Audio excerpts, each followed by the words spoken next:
Hello and welcome to another episode of Black Sit Global, The Sessions. Today we are talking about everything insurance and how to protect yourself. So of course, I had to go and get an expert. And so we have Arnitha Webb, who is joining us today to deliver this rousing masterclass on how to protect yourself. We'll be talking about different types of insurance. Definitely want to invite you to have this as interactive as possible, to put questions in the chat, and it gives Arnitha and I a chance to react and respond. And we just want this to be a great interactive dialogue. So with that, I will turn it over to Arnitha to introduce herself. Hi everyone. And so I'm so glad to be invited here today to talk about insurance, to talk about how we protect ourselves as we plan our moves, our big moves, our exits out of the United States, whether you are just traveling frequently, whether you plan on living outside of the United States 3 months out the year, 6 months out the year, 9 months out the year, or permanently.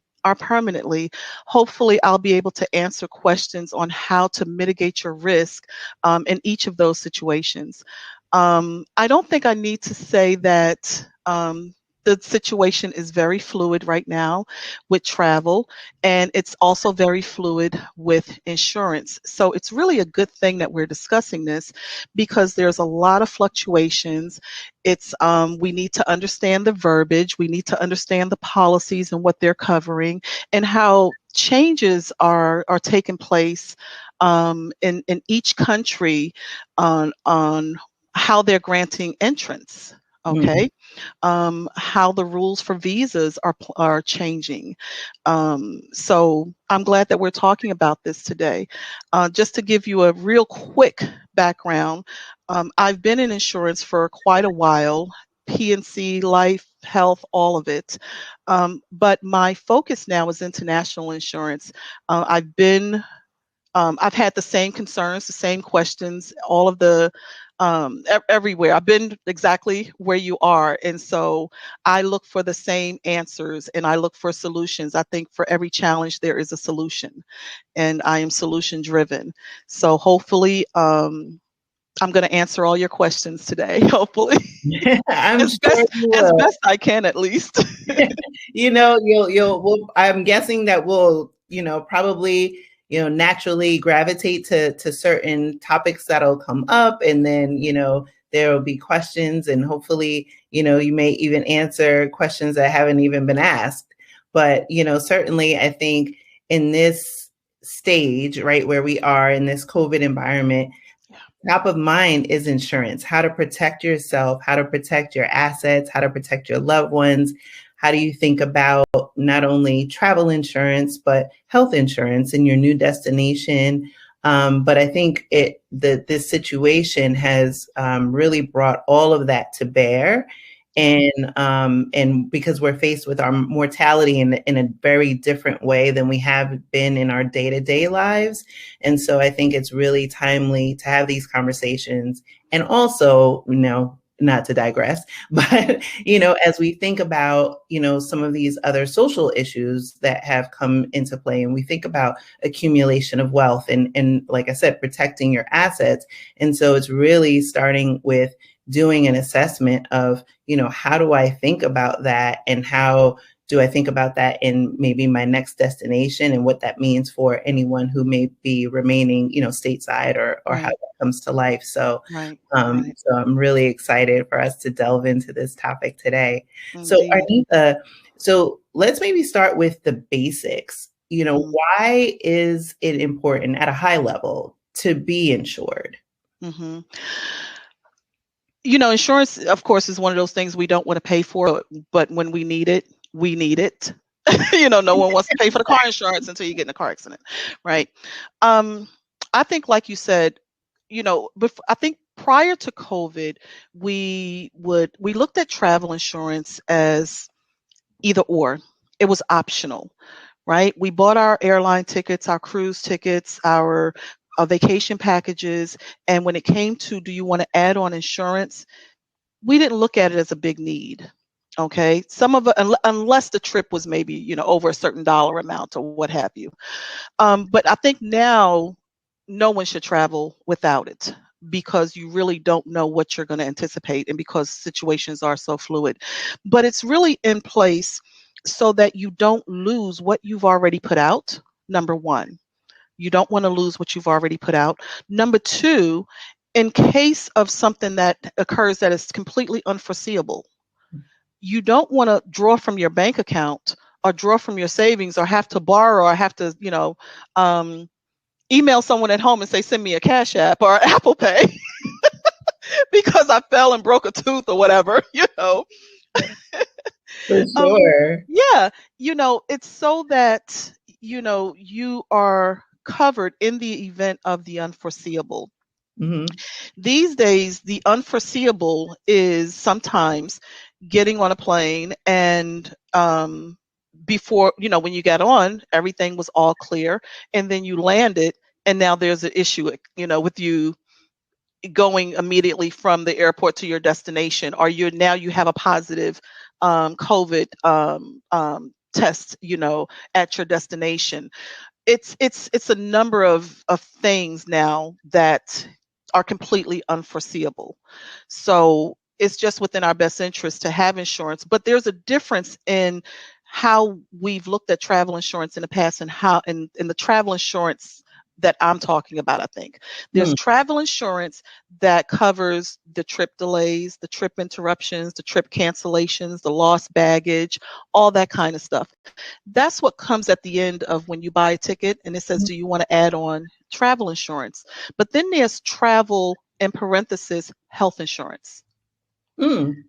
And so what's Okay. the distinction between, protecting, I guess, you in transit versus the travel health insurance? Right. The travel insurance, as we've thought about it in the past, covers that trip leg, Hmm. usually no more than 31 days. Got it. Okay.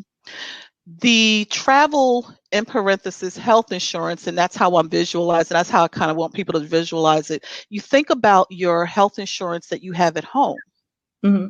So, you may have a deductible, it covers pretty much anything that will happen to you.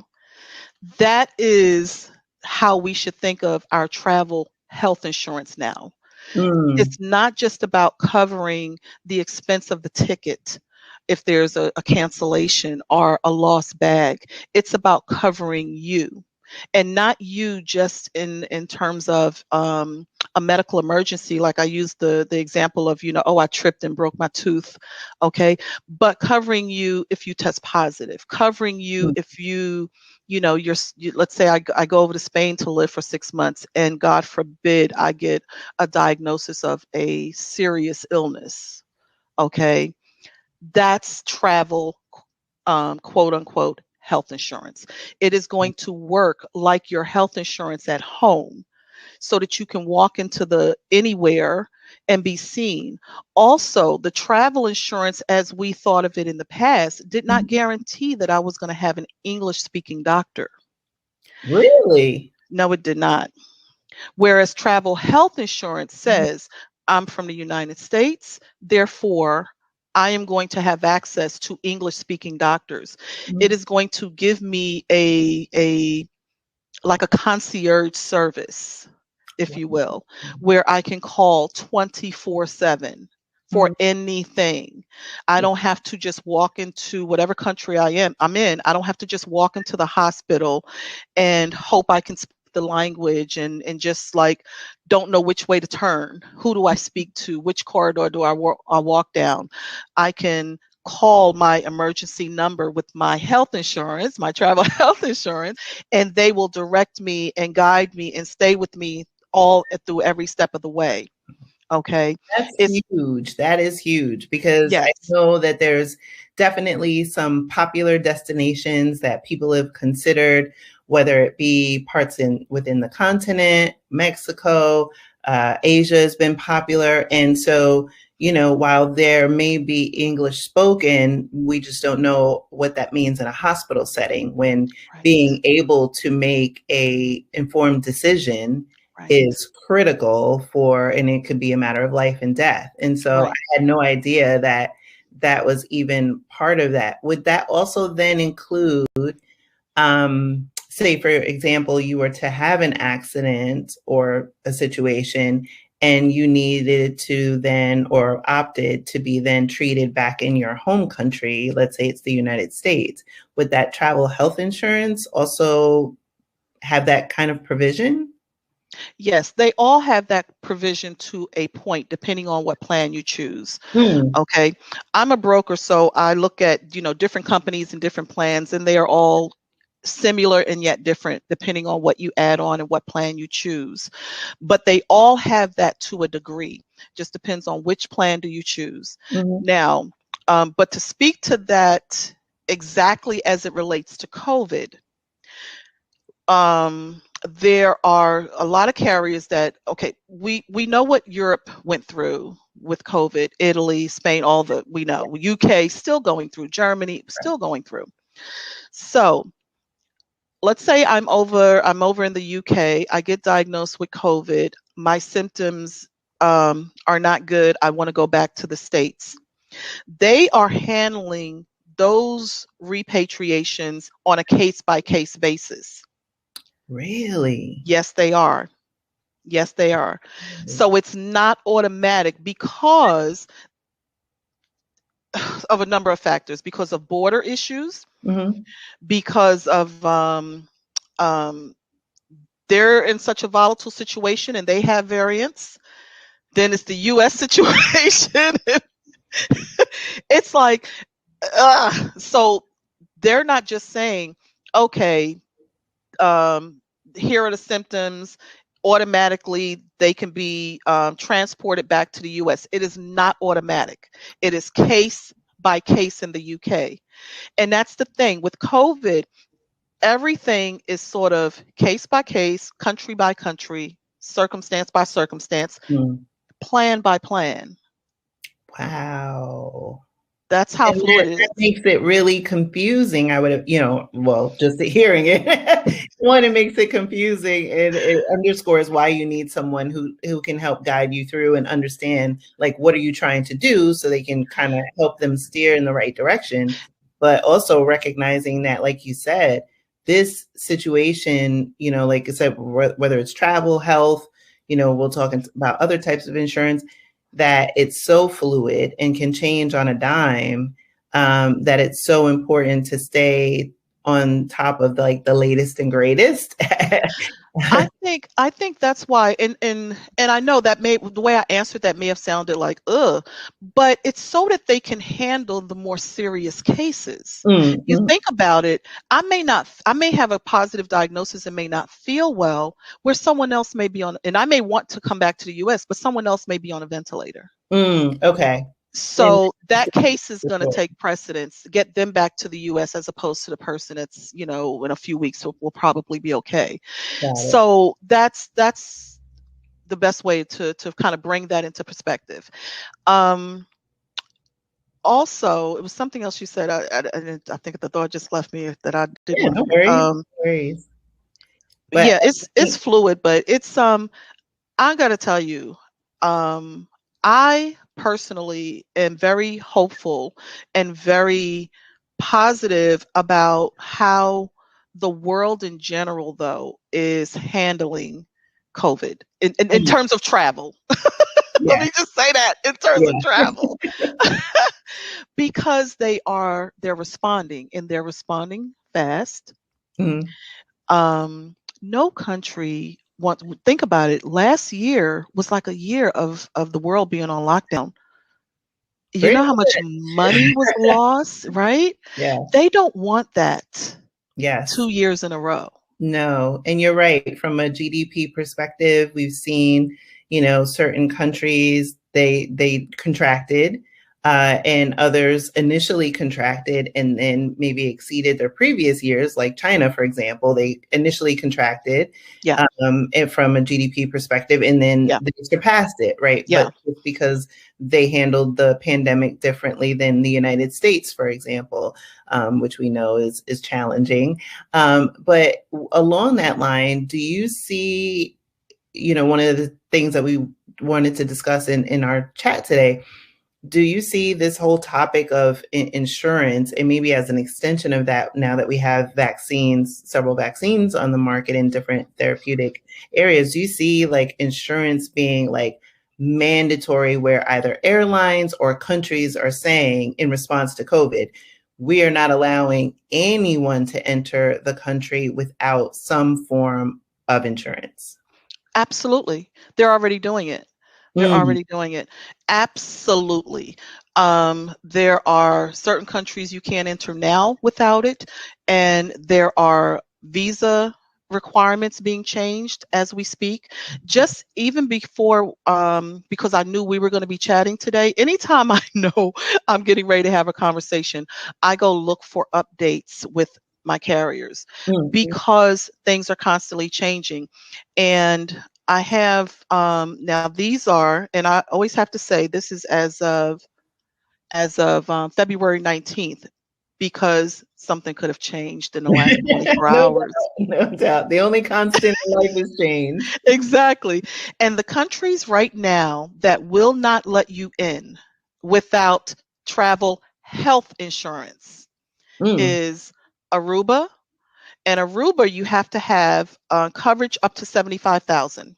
I was going to ask, are there certain thresholds that you should just think as like baseline standard default insurance threshold? Yeah, yeah, yeah. I mean, okay, so Aruba is 75,000. Costa Rica will not let you in without it. Okay.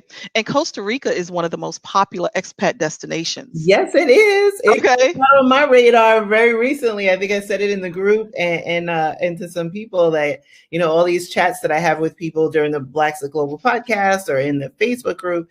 And I said, you know what? Costa Rica's now on my radar. Let me tell you, it would be on my radar if it were not for I'm a chicken when it comes to quote unquote really living in a tropical environment. I can visit it, but I don't think I could live there because if I see a certain thing, I'm out. So I'm chicken. Okay. So anyway, but Costa Rica now mandatory 50,000 is the threshold. Okay, so Aruba 75 and Costa Rica is Costa Rica. Uh-huh. And for anyone that you send this out to, because I know I'm not sharing a screen, I will do a handout, a follow-up handout or something for you to put on your website or something. Okay. okay. We'll keep them updated. Ecuador, mandatory now. Tahiti, mandatory now. No, Tahiti, you have to attest that you have it. You don't have to show the proof, but when you Mhm. attest that you have it, you're assuming all financial responsibility. So don't ask them for nothing. Ooh, wow. Saint, Saint Martin, the UAE, United Arab Emirates, Mhm. Turks and Caicos, Dubai, Abu Dhabi. Those are the countries that mandatory. You're not coming in without proof of health insurance. Health insurance for that country. Wow. Yeah. So that is just that, I have to take a second because, I've traveled and I've used health insurance before, but I've never had to think about it in this way. And, I originally, I mean, I'm hoping, fingers crossed, it does happen and that the borders in Indonesia open because I did have a trip planned. But, it just begs, to think about all of the nuances that are factored in because we're thinking, oh, I have to take a COVID test, or if I've had the vaccine, I have to show proof that I've had, my 2 doses. And, all of those things, like I'm thinking mentally, like the laundry list of things to Yeah. prepare just to whether you're going on vacation or actually planning to Yeah. do either your Black Sit or even your exploratory trip for Right. your Black Sit. Either Right. way, Yeah. there's a laundry list, it sounds like, Health insurance. you need to stay top of mind. So I know we have a question that came through in the chat from Lorinda. Thanks for the question, Lorinda. Is travelers' health insurance different from international health insurance? Good question, because these titles are confusing a lot of people. Mm, They really are. No, same thing. Travelers health insurance, and key thing is having health in there, mm, because many times if you're just like Googling travel insurance, again, you're coming up with information and results that are only talking about the travel insurance that's covering the leg of your trip, the bags, the cancellations, all the things I mentioned before. So key thing is putting that word health in there. However, I do want to say there is a caveat here, okay? Because another interchangeable title is global health insurance or expat insurance, right? Expat insurance, global health insurance, international health insurance, traveler's health insurance. 4 terms. Oh, Yeah. okay. Got my head on the swivel. It's like, break it's it like, down. yeah, Break it yeah. down. Now, here's the thing. And it depends on how the carriers are using these terms. For example, I have a carrier that uses the term travel insurance. Patriot travel insurance is what their package is, and then they have global insurance. So a lot of people who are doing their Blacksit, if they go to the site and they quote, they're like, well, I'm doing a Blacksit. This is not some 2-month trip, a 1-month trip. I'm going to stay, or at least more than 6-9 months or whatever, a year. And so they automatically jump to global insurance. They think, well, that's the international package. That's what's going to cover me, right, in that country. Okay, with them, when you quote the global insurance, you are quoting at a threshold that's starting at $1 million, and you're quoting for like an entire hemisphere. When they're using the word global, they're not talking one country. They're talking an entire multitude of countries, an entire region of the world when they say global. So with them, the Patriot travel insurance is for the person that may be only going for 30 days or the person that may be staying for up to 3 years. You're customizing it, and you're customizing it for the country you're going to. Got it. So you would want to keep, like, if you're planning, like for me, I'm planning on perhaps country hopping, leaving the country, but spending, maybe 3 months in one place, 6 months somewhere else. Absolutely. So it makes sense to then think very strategically about where you plan on going and then having, the right insurance to meet that need. Exactly. So like the Patriot plan is perfect for that. They do have a globe hopping plan too, but I like the Patriot plan because it's you're in such control. So if you're going to go to a country for 3 months, you go and you quote and you go, okay, I'm in Costa Rica for 3 months. You can either buy that 3-month plan up front, or you can even buy that month to month and just renew it at the end of each month. Yeah, you're really DIY. You're doing it yourself.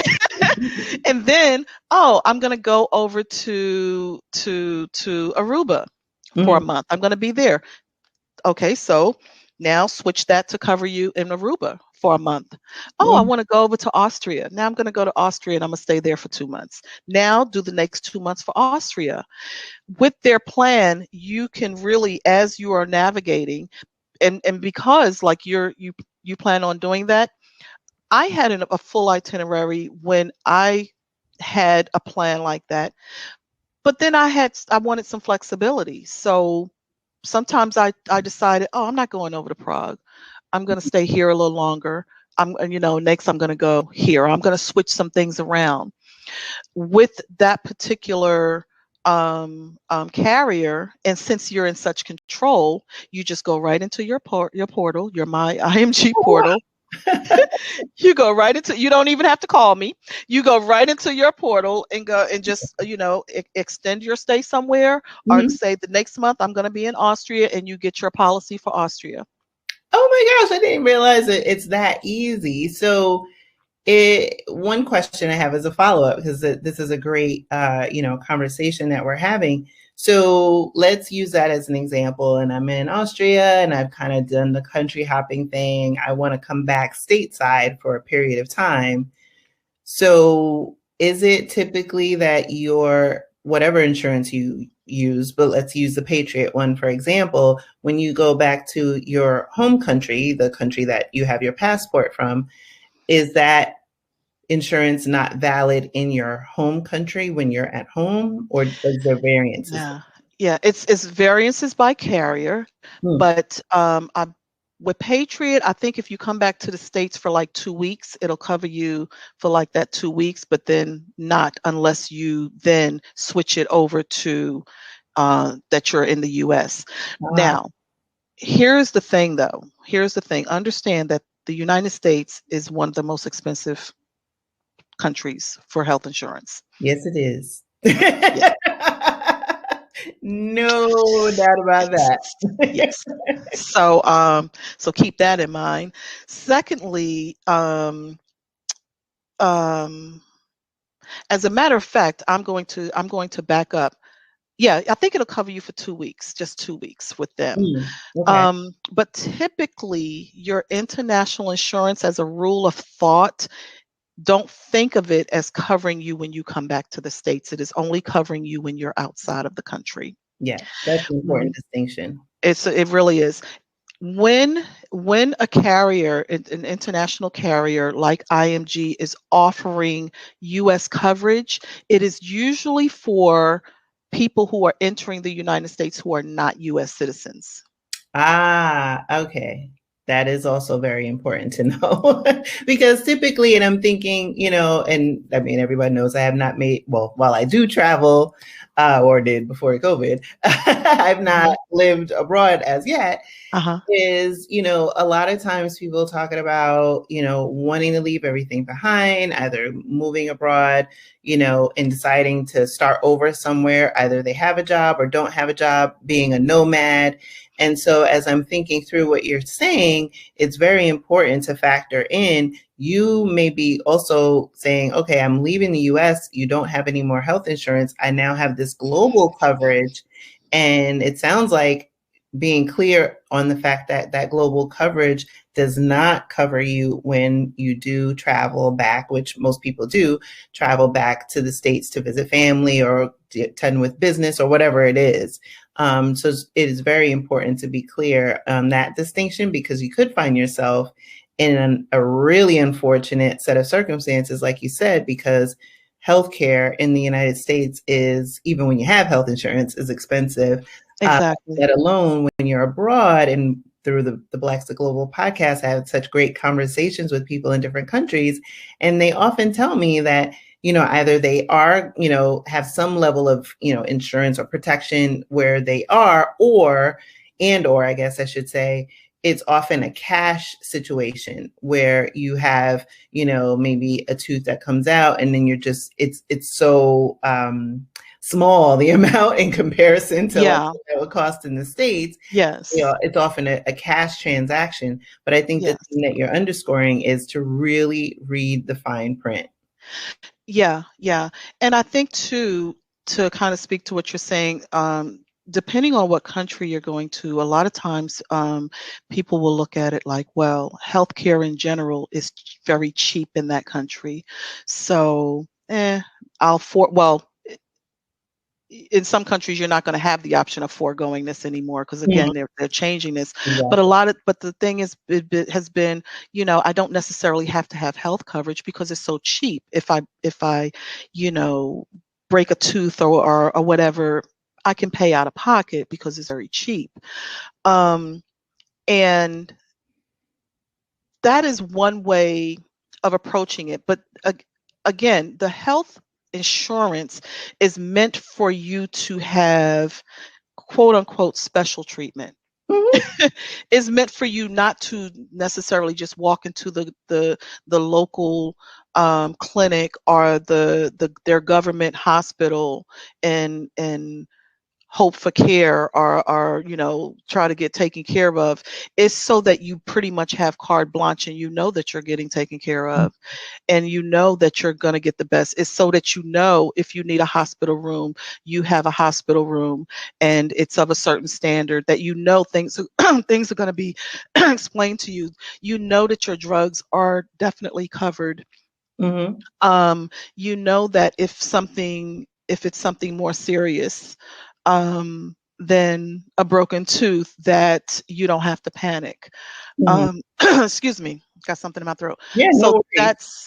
And I think for me, when it was one thing when I was sort of just doing my exploratory travel. Mm-hmm. Then when you start thinking about really black-sitting, Mm-hmm. like really covering your behind, Mm-hmm.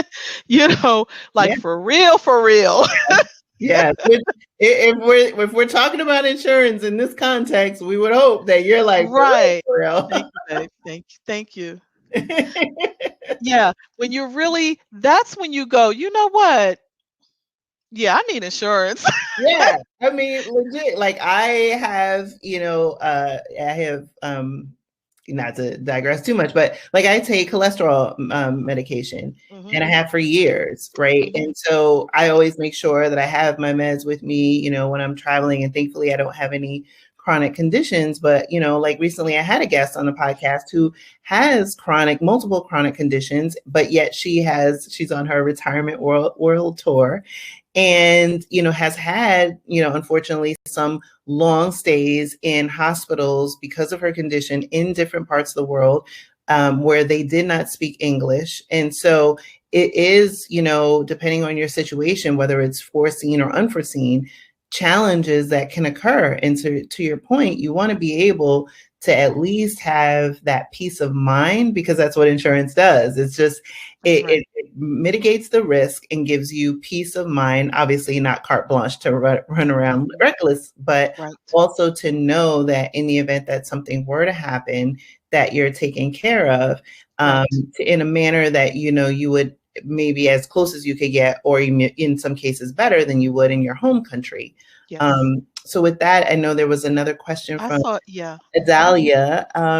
Many foreign carriers seem to have lots of waiting periods. Very true.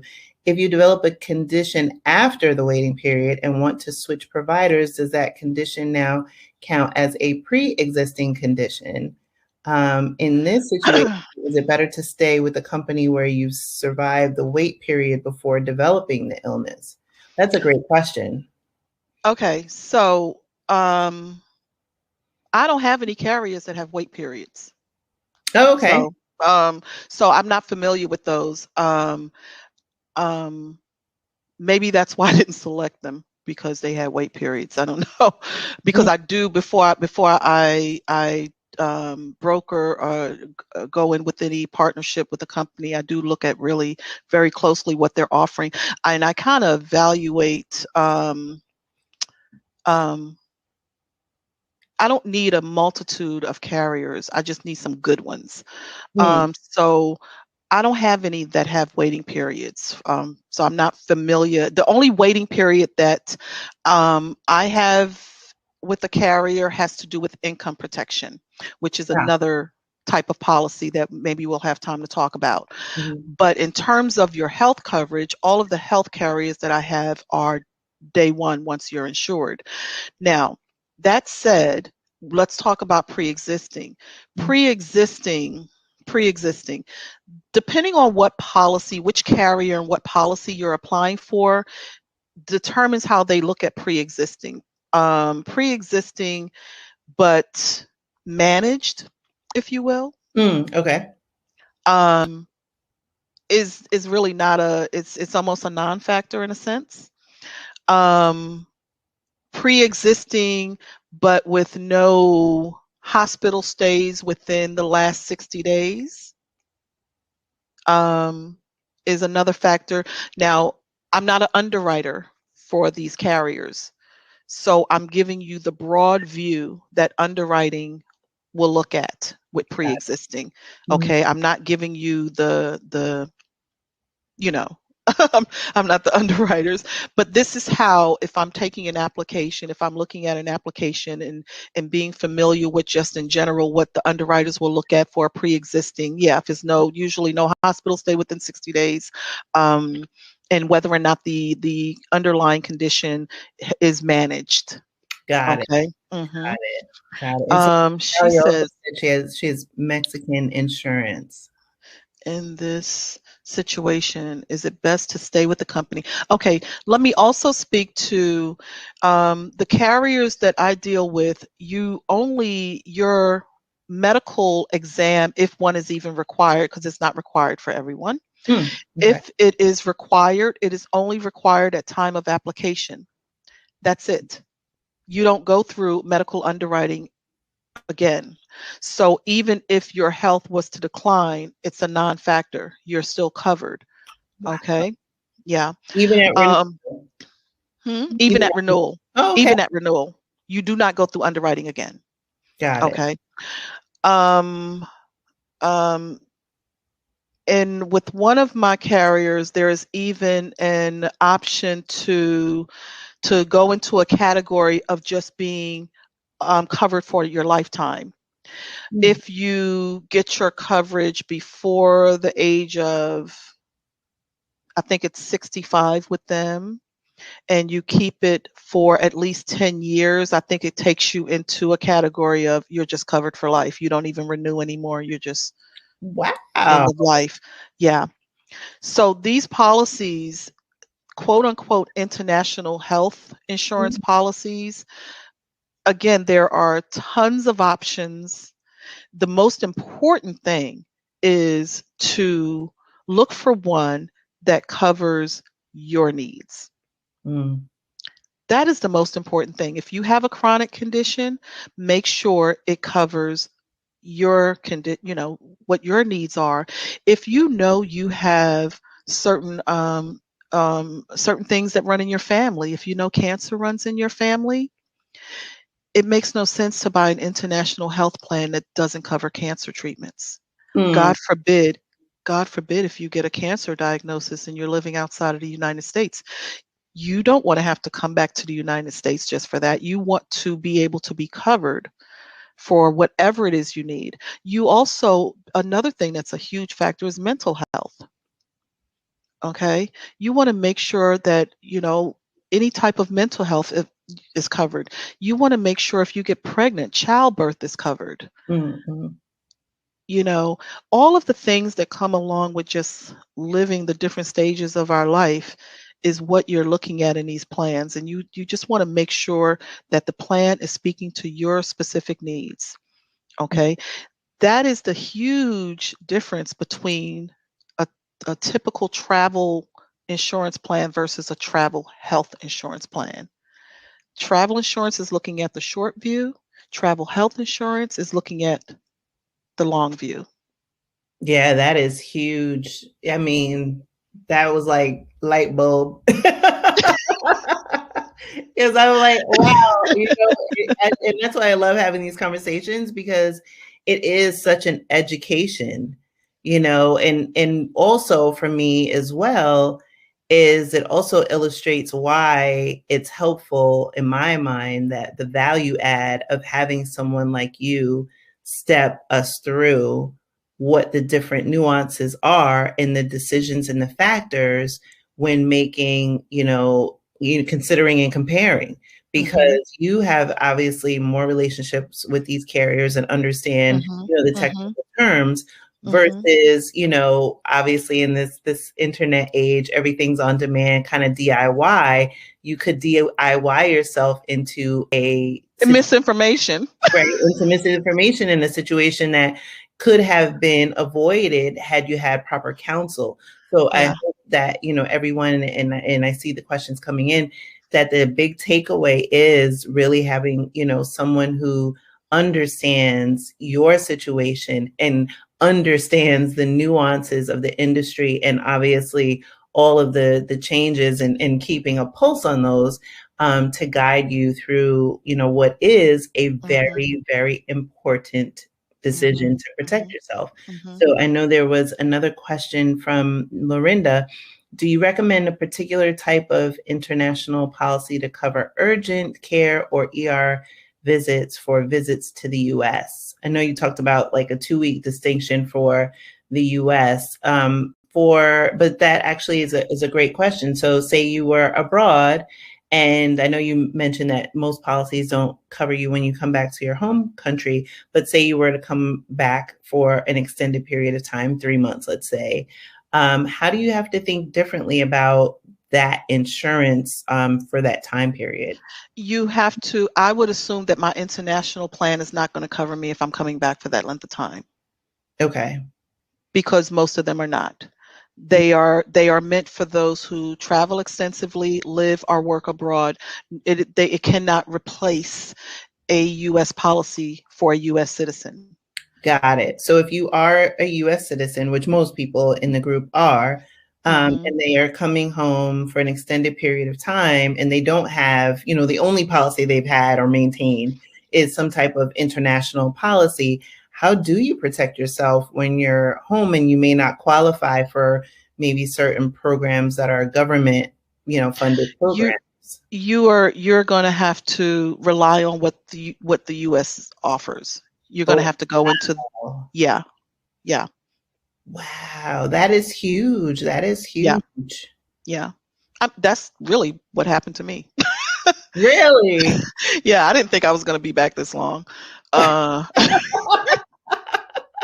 So I mean, I got how boxes long all have around you me. been I'm back? ready to go again. I'm ready to go. But yeah, you have to rely on, you have to go back to life as it was before you left and Wow. go and apply for US insurance. Oh, okay. So that means like something like getting on to the health The exchange. health exchange and yeah. Got it. Okay, Yep. that makes sense. That makes Yep. sense. But that's Mhm. also something to keep in mind. So, if that were the case and you were to come back for an extended period of time, so and it's okay if you don't know the answer to this one, but um, is just your mere reentry into the country for an extended period of time, would that qualify as a qualifying event for you to get insurance? But or should you be thinking, and I'm really trying to really benefit the masses here, if you're coming back, should you be paying attention to when open enrollment is for the health exchange so that you time it if you are going to come home? Maybe you want to come home around October because it's open enrollment. Yeah. Yes and yes. Okay. Again, again, everyone's situation is different. Mm, And if it is really pertinent to me to not have any gaps in my coverage, yeah, I would definitely plan my calendar like that. mm. Um, it's a real individual decision, but just kind of taking a broad brush and thinking of maintaining coverage when you come back to the US, your international plans are just that, international plans meant to cover you outside of the United States, period. There are some plans that are not even going to cover you for one day back into the United States. They just do not enter into the realm of what the US insurance world and cost are. They just don't even go there. Wow. So yeah, think of your international insurance as just that. It's really meant for you outside of the US. Mm. Again, some policies will cover you for those short stints back. You know, again, you have to make sure yours does. And one thing I do want to mention because of COVID, um, with policies, don't assume that all carriers are including COVID-19 just yet, because they are not. They're not all automatic. It hasn't been done. This is why, as a broker, I'm constantly having to look at the updates and look at what's changing. So, and also don't assume that it's covering you for a mandatory quarantine. Because, Oh, wow. yeah.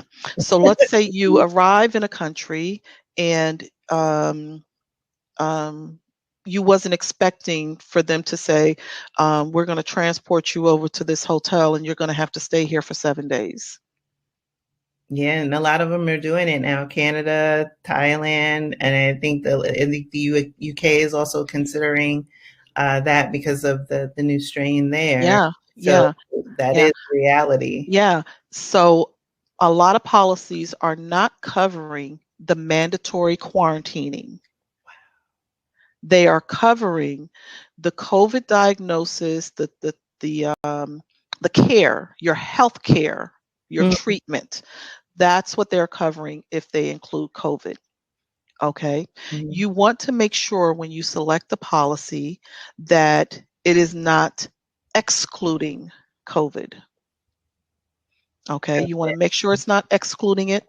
And if it's including it, you just want to make sure, okay, yes, I see it, it's covered. Because even if you went into the link that you're providing and you were selecting, let's say, a travel plan today because you were going somewhere, um, as you are customizing it, you'll come up with options. Okay, the first two, I believe, does not include COVID. You Mm, have to make sure you select the one that includes COVID. So really, it's important to really not to take your time and read what it's including. yeah. They're making it clear. They're not hiding it. So it's not like you got to read through pages of a fine print, really. If it's included, they're letting you know up front. It's usually going to be in bold print, Yeah. bullet pointed. But it is something to be mindful of, especially if you are getting ready to travel. And another thing that I've heard, that even though like I provided a list of countries that are clear and have already put out the directives that they are not letting anyone in without the health insurance, there are other countries that people are not finding out this until they get there. Wow. Yeah, and that's unfortunate because you want to go on, let's say, because I've been considering it actually a few times, going on vacation. I'm like, oh, is it worth the hassle? Because I don't want to get swabbed. And then what if I have to quarantine? And then you thinking, oh, I'm going for, 5 days or whatever. So my daughter can go to her dad's, the dog can be boarded. And then it becomes a 3-week endeavor because you land and then they're like, oh, mandatory You quarantine have to because quarantine. Yeah. out Yeah. from the Yeah. US and Yeah. at your own expense. And Yeah, so now, or we have some documents for you to sign to true. I know. waiving any liability on us, or we're going to send you over to this office before you can get through customs, and you're going to have to buy health insurance right here in this office Mm, because we're not letting anyone in with the health insurance. It's yeah. Mm. that sort of thing that's It's happening. important to read the fine print. I just remember last year, and that was my last international trip.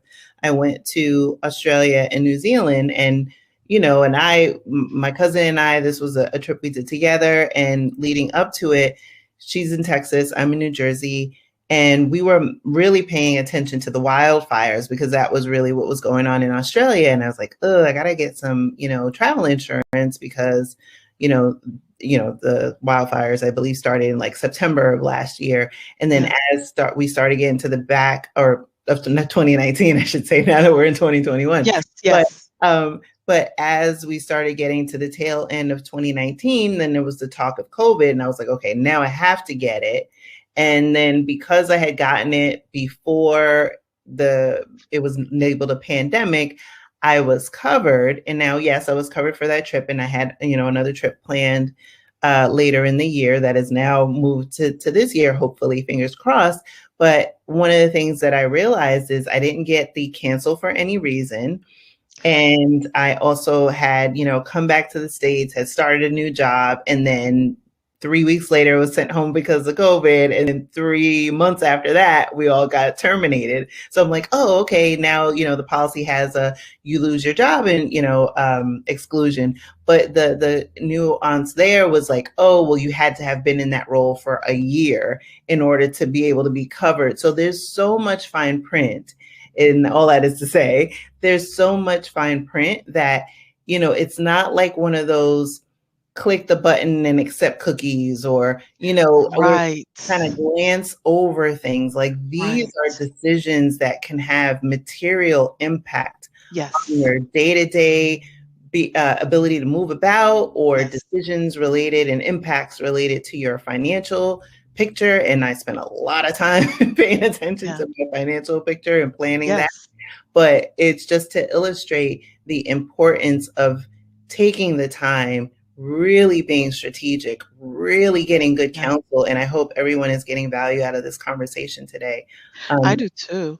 I yeah. mean, I think that's why I said from the beginning, I was really happy that you saw this as an important topic and that you brought it to your group because I think it's important. I mean, you know, but yeah, you just don't want to see us running into unnecessary challenges Mhm.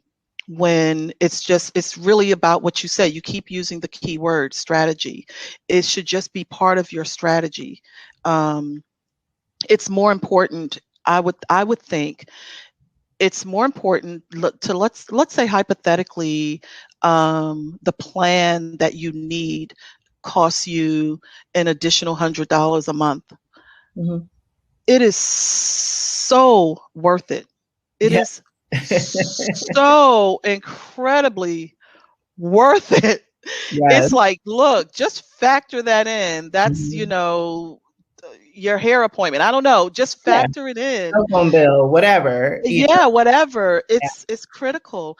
And if we have time, I would like to just touch on income protection as well. Yeah, yeah, Since absolutely. I think we're doing pretty well on time, and then I know okay. like maybe one other question that we didn't get to, but yeah, let's talk Okay. about income protection. Okay.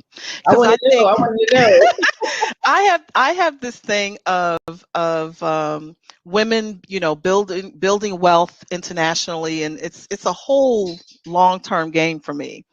Um, and income protection is part of it, because a lot of times when we go outside of the country, we are oftentimes going because of a job. Maybe we got an offer to work abroad or something. But even when it's not that, because I think we're even going to see a decline actually in international companies extending those offers, and that's only because Mhm. a lot of countries are being pressured to hire from within, because the economic impact that has occurred because of COVID. So they're saying, look, hire within, don't go outside. It's a whole thing. And then remote work is also another factor that we don't have to bring maybe everyone into the country. But anyway, that's a whole other thing. Income protection, the way it works is like it's like international unemployment insurance. Hmm. So if you um, get a diagnosis, or for any reason are unable to report to work, you get a temporary disability. Mhm. That's one of our terms here in the US, right? Temporary disability. You are temporarily disabled, you broke your leg, or you got a diagnosis, you got to undergo treatments, or you whatever, you're temporarily disabled. And so you're not drawing your full income. Mhm. Well, if you have an income protection policy, then up to 75% of your income can be replaced by that policy while you're out of work. Now, one of your members mentioned waiting periods. Now, for income protection, there is a waiting period. Wow. Okay. I okay, either 3 months or 6 months is typical. Mhm. Okay, so once you get past that deferment period, is what they really call it. Then you start receiving checks up to 75% of your salary while you are out of work. So it's like your international unemployment insurance for a family, Mhm. even for a single person, but especially for families, or just single moms or whatever. That could be the difference on you having to move back home. It's That's so true. how That's I look at so that. true.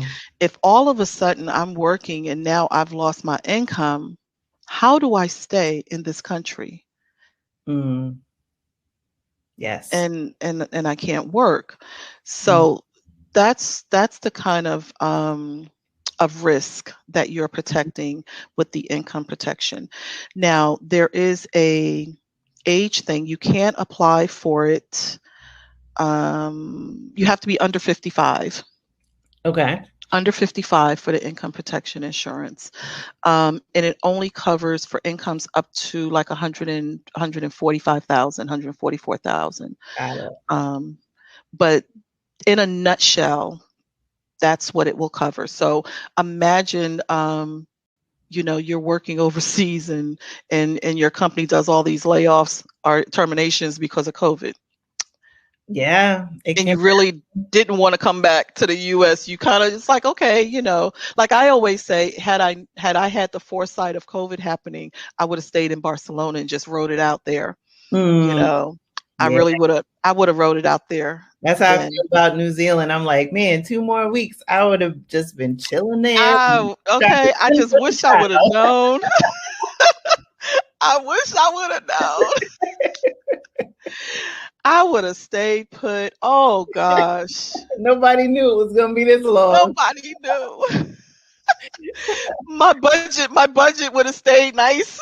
You I know? would have said, I'm like here just spending money to Oh breathe. man, but that's the thing. It's like I think we're laughing, but the real thing here is no one has a crystal ball, and so while you might go abroad and have a greater quality of life, right? That's what we're all aspiring to obtain, but also a lower cost of living. The reality is, and at least I can speak for myself, when I journey abroad, I also will have a daughter who will be in college. And while I am, fortunate that I'll be making my move debt free, I will still have, financial obligations that I would need to cover for her education. And so while my cost of living expenses might be like little, I also still have to keep in mind that I have other obligations in the States. Yep. And so I think what I am taking away from the illustration that you have on the income protection is being mindful of what your picture really is and what those obligations are, so that you're able to say, okay, if I have to exist on 75% of what I'm making in this country, does that allow me to continue to live here, as well as, if this applies to you, tend to those additional obligations that I may have back in my home country? You hit it on the head. You hit it on the head. Exactly. Exactly that. All of that. I was hoping I could summarize. I know Francis had a question, and I know we're getting up against time. Francis asks, do the policies cover prescriptions that you take on a regular basis? Which that one definitely applies to me. Yes. Oh, great. That's That's the good short to answer. know. That is good to know. Yeah, because I'm like, oh my goodness, I gotta take my statins. See, that's one of those things where when I said, the way we used to look at travel insurance, covering those trip cancellations and delays and right, and the baggage and whatever, versus the travel health insurance. The travel health plan, you can look at it like your health plan in the Mm, US. yes. Like, are your prescriptions covered? Yeah. Is Yeah. that emergency room covered? Yes. Mm-hmm. Do I have a copay? Depending on your plan. I can pick a plan with zero copays and never put out a dime. Wow. Okay. Or do I mind having a copay? Mhm. Um, do I want to only have a deductible of $250, or do I want to have a deductible up to $1,000? It's very similar. The whole front part of it is so similar to how you're picking your insurance here in the U.S. True, It true. really is. In your car insurance, like It, how much can you absorb how much can you, versus right? how much do you want to like basically protect your assets from, right? Exactly. Your car insurance is like, oh, my deductible Yeah, is yeah, $1,000. Okay, I'll pay $1,000, towards it, exactly. because I don't want to have to pay $10,000 in the Right. event that something happens. Yeah. So It's just just, really making that parallel. yeah, the international plan is going to add on some things like it's going to add on repatriation things like if you need to be or if you're ambulatory and need to be brought back, if you need to evacuate a country, it's going to have that type of additional add-ons to it, ensuring that you are, again, the language barrier non-existent with these policies. They're making sure you are talking to English speaking Mm, doctors. They're making sure that your whatever standard of care your plan is covering, you are getting. What other things? A lot of them also add on term life insurance policies mm. with them. Those are some additional things that we're not accustomed to seeing in our health insurance at home, but these plans are super comprehensive. They cover a lot Yeah. for your dollar. In my opinion, when I compare apples to apples, I find that they cover way more in their plans than our plans do. Apples to apples. Yeah. I mean, it's funny because I'm like, is it really apples to apples? Because Right. it just makes me want to go even more. But but also being very cognizant of the protection aspect because and I know probably sounding like beating a dead horse in terms of just really reinforcing that we can't see everything that could potentially happen. I mean, there were people that were stranded on cruise ships at the beginning of the pandemic because they were in international waters. And you have a boat with a bunch of people from a bunch of different countries. And they were like, and they probably had travel insurance and not travel health insurance. exactly. And they were like, well, you can't dock here. And it's like, oh, but I have COVID. Nope, we can't dock here. You see? And so you don't know what you could be potentially, and it's not to instill fear in people. It's Right. to underscore using real life examples that have happened, why these conversations are so important. Oh, and identity theft. These plans also cover things like identity theft. They also cover lost passports. They also cover a lot of consulate services.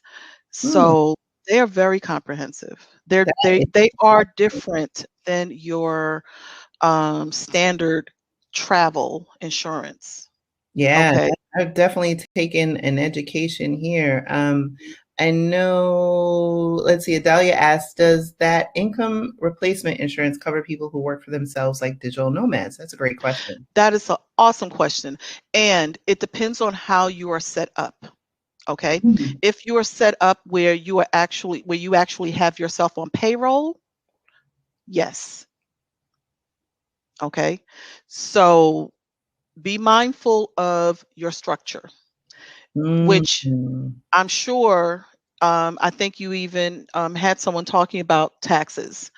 Be mindful of your structure because how you are set up and how you handle your finances really does determine how you are being taxed, are taxed at all, what your write-offs are. And I don't want to get into a tax conversation. I'm not a tax professional, but I think like you, I'm always looking at my finances. Yes. Okay. All day. But yes, the income protection, if you have yourself on payroll, you are looked at as whatever your salary is, it will replace up to 75% of that salary. Yes. Oh, that is huge. That's a big distinction because, we're seeing these nomad visas come up. We're seeing countries like revisiting the whole, remote, as you were talking about earlier, and rethinking, whether or not it's justifiable for a company to bring, a colleague from a different country, et cetera. But as we look at nomads, I think there's also distinctions within that. So, you might be a digital nomad who's freelancing and then you're just getting, your checks and that's your salary, or to your point, having like an official structure and an entity and what that might look like in terms of a protection. So I think that's an awesome, awesome question. Absolutely. Also, I want to make sure your members know that if you have had a positive diagnosis, and you go to apply for your travel health insurance, your international health insurance, the length of time you have been in recovery is going to matter. You cannot apply if it's been like within 30 days. Oh, you're gonna be denied. Interesting. Okay. That kind of question is being put now into life insurance applications as well. Okay. Really? Yeah. Wow. Oh my God. So much And even even for life insurance that are has nothing to do with your international life insurance, because there's U.S. life insurance and then there's also international life insurance as well. Mm. But even with the U.S. Carriers, now that question is hitting the applications. Have you had a positive COVID diagnosis? You answered yes. Have you been, has the last date, they're wording it, different companies are wording it differently, but Mhm. basically your recovery, if a doctor says, yes, now you're negative, has it been more than 30 days from that date? Whoa. Wow. If you That's huge. say no, automatic knockout. Wow. That is huge. I had no idea. I was like, wow. I like to think like I stay on top of things and be in the know, but it's like, wow, I had no idea. That's why I love these conversations because I just learn so much. And I feel very fortunate to kind of like sit in the seat to facilitate these conversations because gosh, it's like it's so educational and enlightening. Yeah, Wow. Yeah, yeah. I had no idea. And that has so many wide, implications because we don't know as we have these new strains of the virus coming up, different therapies and how those will evolve, whether those therapies give you complete immunity or whether you need boosters, or an annual thing like the flu shot. I think what keeps coming up again is that this situation is very fluid and it differs from carrier to carrier. It may differ from, well, we've talked about country to country. And so it is so important to one, protect yourself, but two, also make sure that you are getting the counsel of someone like Arnitha to guide you through it because no matter how much you stay on top of the news, we're inundated in the 24-hour news cycle, and so you want to have someone who's laser focused on a particular aspect that has material impact on your life. And so I know there is one, it looks like one last question from Lorinda. If you have a child using your travel health insurance, can you add the child to your policy, or do they need a separate plan if they are not able to have citizenship in the country they are born? They're not able to have citizenship. That's stacked. Okay, Is that so part I'm that gonna take, yeah, it was the last part. Like, yeah, oh, yeah. okay. So, okay, let me dissect that. I don't see it in writing. I wish I could see it so I could. Do I see it? So, okay, let me take the first part. First Mhm. off, you can add your children to your health insurance. So, yes, you can add your child to your policy. That's number one. Number two, you had a if, and let me see if I can see how you. Uh, Okay, or do you need a or separate plan? do they need a Okay, separate plan? or do they need a separate plan if they are not able to have citizenship in the country they are born? Yeah, So that was the they are. Oh, and now forgive me if I do not remember the proper term. There is a term for stateless or countryless, like a person that mm, there is a proper term, and forgive me, I don't remember the proper term.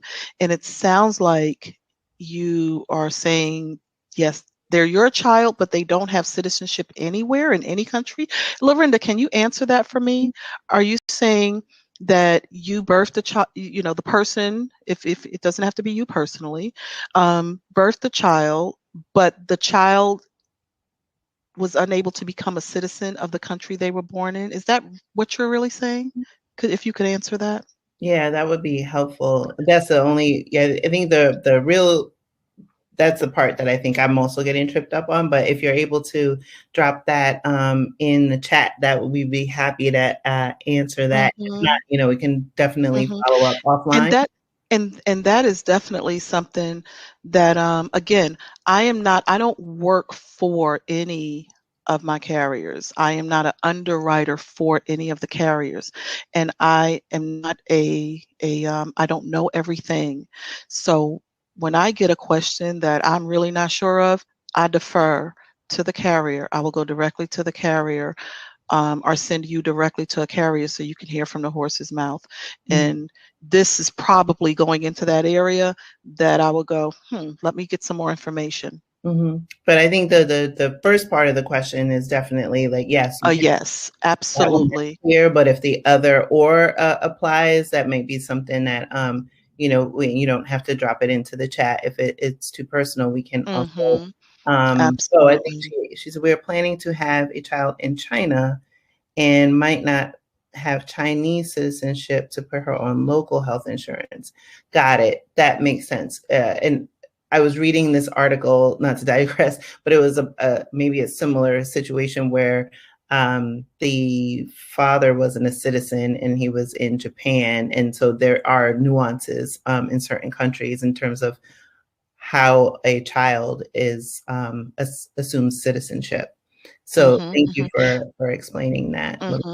So my general understanding is, as long as that child is, as long as you are covered and your childbirth is covered, then when that child is born, that child is automatically covered. Got it. That makes sense. Mm-hmm. That makes sense. Because childbirth is covered. So yeah. Awesome.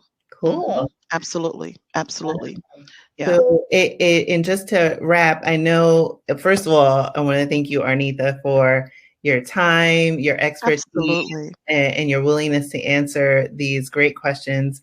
I want to thank everyone who was able to join because the questions were fantastic and the dialogue was really great. Just to kind of, close the loop on a few things. One, we will be sending the replay out because I know there are certain people that, because of time zones and different things like that, were not able to join live. Arnitha will be providing some follow-up material offline, so be on the lookout for that as well.